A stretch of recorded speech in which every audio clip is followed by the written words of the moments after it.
Hello guys. आज का topic है SSC JE metal cutting previous years questions part 2। जो पार्ट 1 था उसमें हमने 10 क्वेश्चन किए थे।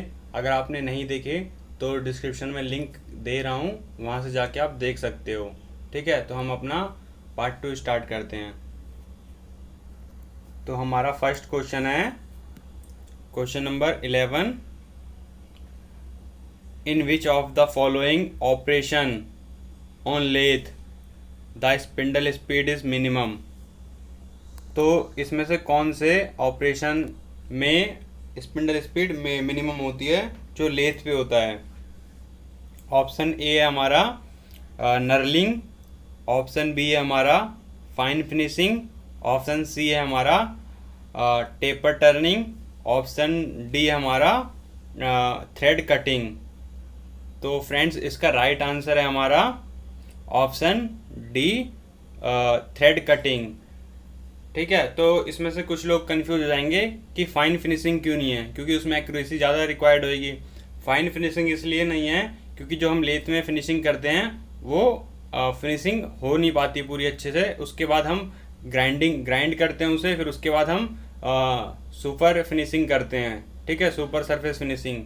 तो इसलिए उसकी स्पीड फाइन फिनिशिंग की स्पीड ज़्यादा होती है as compare to thread cutting. ठीक है, तो नेक्स्ट क्वेश्चन की तरफ आगे बढ़ते हैं। Question number 12। क्वेश्चन नंबर 12 क्या कहता है हमारा? Select the correct sequence of the following parameters in descending order of influence on tool life. ठीक है, तो डिसेंडिंग ऑर्डर में सेट करना है जो इफेक्ट करता है टूल लाइफ को। ठीक है, तो इसका फर्स्ट क्या है? फीड रेट करता है। दूसरा ऑप्शन है डेप्थ ऑफ कट। तीसरा ऑप्शन है हमारा कटिंग स्पीड। ठीक है, तो इसे डिसेंडिंग ऑर्डर में करना है। तो सबसे ज़्यादा क्या इफेक्ट करता है टूल लाइफ को?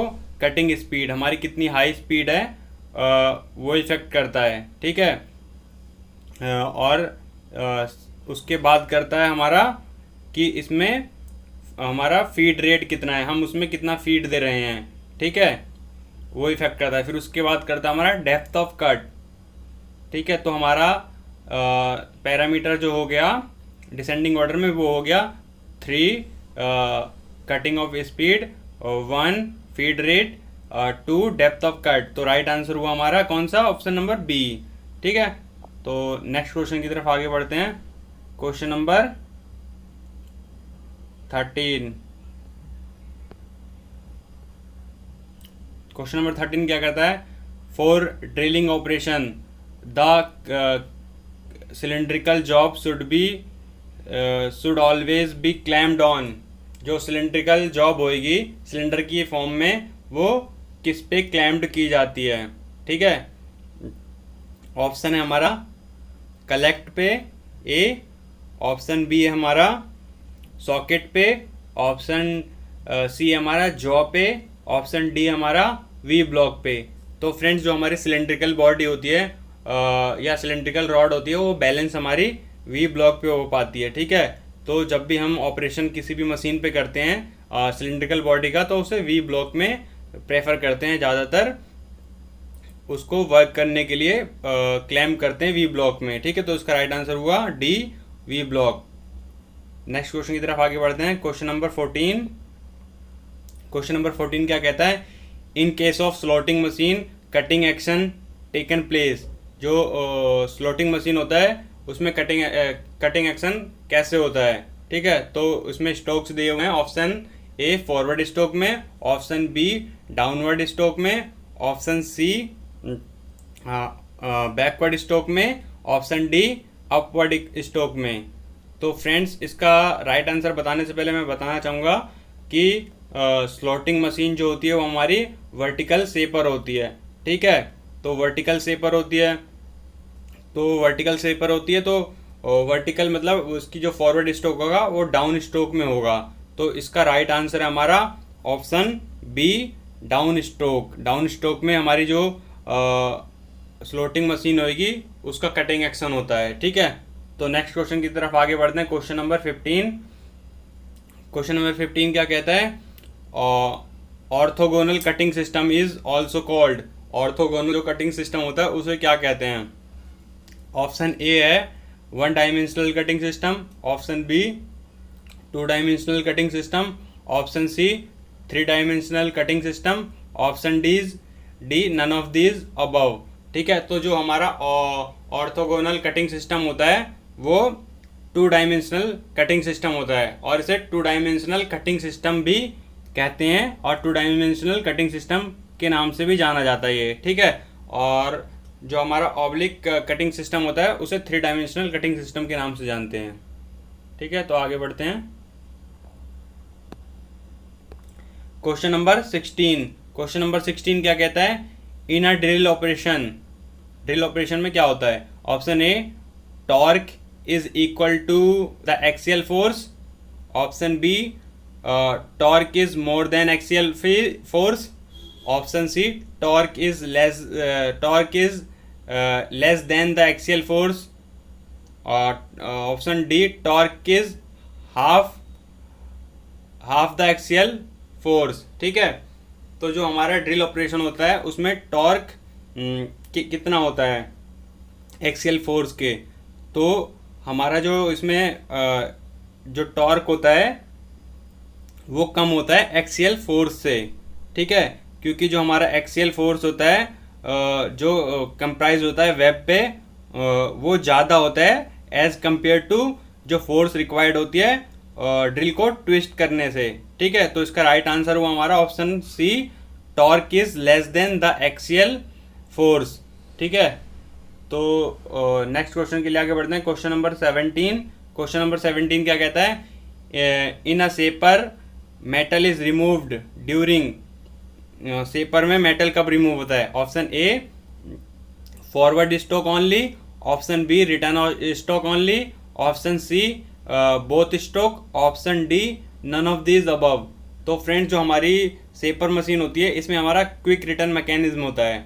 ठीक है, क्विक रिटर्न मैकेनिज्म उन मशीन्स में होता है, ठीक है, जिसमें हमारा बैकवर्ड स्ट्रोक जो होता है जिसमें कटिंग नहीं होती वो खाली होता है, तो उसको टाइम को बचाने के लिए हम उसको उस बैकवर्ड स्ट्रोक को फास्ट करते हैं क्विक रिटर्न मैकेनिज्म की यूज़ करके। ठीक है, तो जो हमारा इसके अकॉर्डिंग फिर हमारा क्या हुआ, जो सेपर मशीन होती है उसमें मेटल रिमूव सिर्फ हमारा फॉरवर्ड कटिंग में होता है, तो इसका राइट आंसर है option A forward stroke only. तो नेक्स्ट क्वेश्चन के लिए आगे बढ़ते हैं। क्वेश्चन नंबर 18, क्वेश्चन नंबर 18 क्या कहता है? Lathe bed is made of, जो लेथ मशीन का बेड होता है वो किससे बना होता है? तो ऑप्शन ए है कास्ट आयरन का, ऑप्शन बी है हमारा एलॉय स्टील का, ऑप्शन डी है हमारा हाई कार्बन स्टील का, ऑप्शन डी है हमारा माइल्ड स्टील का। ठीक है, तो इसका राइट आंसर है हमारा कास्ट आयरन का बना होता है। कास्ट आयरन का हमारा लेथ मशीन का बेड बना होता है क्योंकि इसमें हमारी बाकी सारे पार्ट्स होते हैं, एक तो लेथ मशीन के, और प्लस और वाइब्रेशन भी इसी पे होता है, और कास्ट आयरन के बना होने की वजह से इसकी डैम्पिंग कैपेसिटी अच्छी होती है, हाई होती है कास्ट आयरन की। तो कास्ट आयरन हम यूजुअली मशीन्स के बेड के लिए यूज़ करते हैं, तो इसका राइट आंसर है ए कास्ट आयरन। नेक्स्ट क्वेश्चन के लिए आगे बढ़ते हैं। नेक्स्ट क्वेश्चन क्या कहता है? Question number 19, quick return mechanism is incorporated in a, option A lathe machine, option B milling machine, option C drilling machine, option D shaping machine. मतलब quick return mechanism किसमें इनकॉर्पोरेटेड होता है, ठीक है, किसमें मीन्स किसमें लगा होता है, क्विक रिटर्न मैकेनिज्म का यूज़ किसमें होता है। ठीक है, तो ये ऑप्शन थे। हमारा लेथ में तो लगा नहीं होता क्विक रिटर्न मैकेनिज्म, हमारा ना मिलिंग में लगा होता है ना ड्रिलिंग में लगा होता है, ये हमारा लगा होता है शेपिंग मशीन में। ठीक है, तो इसका राइट आंसर है option D shaping machine. Next question के लिए आगे बढ़ते हैं। क्वेश्चन नंबर 20, क्वेश्चन नंबर 20 क्या कहता है? While using high speed steel tool on lathe, ठीक है, हाई स्पीड स्टील टूल जब लेथ पे यूज करते हैं तो the speed of chuck will be lowest while machining, तो इसको जो स्पीड ऑफ चक होता है, चक की स्पीड होती है वो कब कम होती है, कौन से मटेरियल को यूज़ करते हैं तब कम होती है। ठीक है, जब तो ऑप्शन ए है हमारा ए कॉपर, ऑप्शन बी हमारा aluminium, option C brass, option D cast iron. तो फ्रेंड्स इसका राइट आंसर है जब हम high speed steel tool use करते हैं लेथ में, तो चक की स्पीड सबसे कम जब होती है जब हम एल्युमिनियम मटेरियल यूज़ करते हैं। ठीक है, तो इसका राइट आंसर है हमारा ऑप्शन बी एल्युमिनियम। ठीक है, तो फ्रेंड्स ये था हमारा SSC JE metal casting previous year question part 2। ठीक है, तो आपको ये वीडियो कैसी लगी लाइक एंड कमेंट करके बताएं। चैनल को सब्सक्राइब ना किया हो तो प्लीज़ इसे सब्सक्राइब कर लें आगे की अपडेट्स के लिए, और बेल आइकन को भी प्रेस कर दें और अपने फ्रेंड्स के साथ वीडियो को शेयर करें। Thank you.